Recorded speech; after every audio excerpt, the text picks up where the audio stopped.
Son dönemlerde özellikle olağanüstü hal KHK'larıyla birlikte toplumda güvenlik soruşturmaları ile ilgili bir çekinceler, bazı olumsuz düşünceler oluşmuş durumda. Güvenlik soruşturmaları özellikle taşeron işçilerin işe alınması esnasında yapılan bu güvenlik soruşturmalarında bazı sıkıntılar bize de nakledilmekte. Toplum da bu konudan haberdar. İncelemelerin özellikle çok sağlıklı yapılmıyor olmasından kaynaklı olarak bazı kişiler mağdur olmakta. Cezaların şahsiliği ilkesi maalesef bu güvenlik soruşturmalarında çok da dikkate alınmıyor.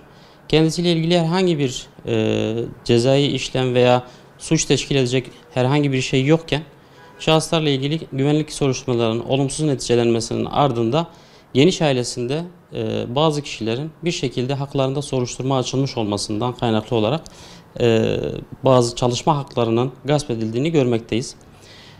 Bu güvenlik soruşturmaları tabii ki devlet nezdinde çalışacak kişilerle ilgili olarak yasal çerçevesi içerisinde ve insan haklarına uygun bir şekilde yapılması söz konusu olduğunda kimsenin itirazı olmayacaktır. Ancak maalesef dediğimiz gibi kolluğun da bu konuda yetersiz çalışmalarından kaynaklı olarak kendisinin işlemediği bir suçtan, kendisinin sorumlu tutulamayacağı bir eylemden dolayı güvenlik soruşturmalarına takılabilmekte.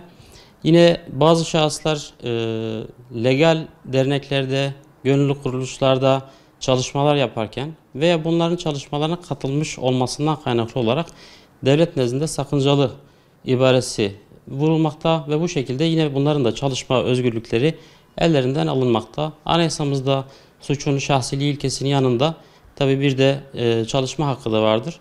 Bu şekilde gerekçelerle kişilerin çalışma hakkının alınması hem anayasaya aykırı hem de evrensel insan haklarına da aykırılık teşkil etmektedir.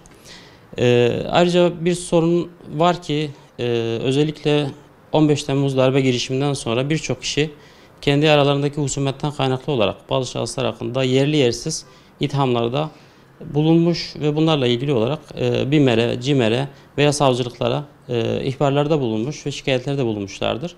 Bunlarla ilgili olarak herhangi bir suç şüphesi dahi yokken haklarında soruşturma açılmış olması bunların sabıkasında veya GBT'sinde yer aldığından kaynaklı olarak ileriki aşamalarda önlerine çıkabilmekte. Son yapılan yasal düzenlemelerde soruşturma açılmadan önce ön soruşturma yapılması ile ilgili bir düzenleme getirilmiş ise de bu yeterli olmadı.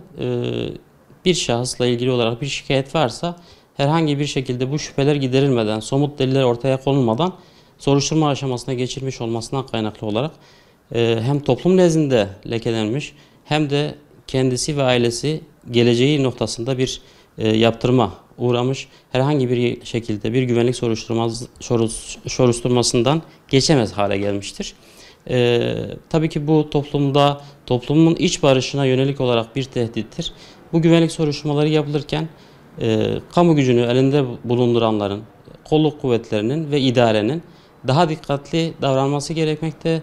Zira bu şekilde yapılması hem insan haklarına aykırıdır, hem anayasaya aykırıdır, hem de kişilerle ilgili olarak toplum içerisindeki bu barışın devamını sağlayabilecek dinamiklerin temelinden sarsılmasına sebebiyet verecektir.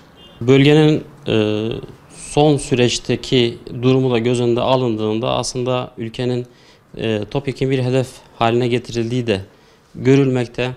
Özellikle bu süreçte toplumdaki iç barışın sağlanması, toplum dinamiklerinin birbirine kenetlenmesi önem arz etmekte.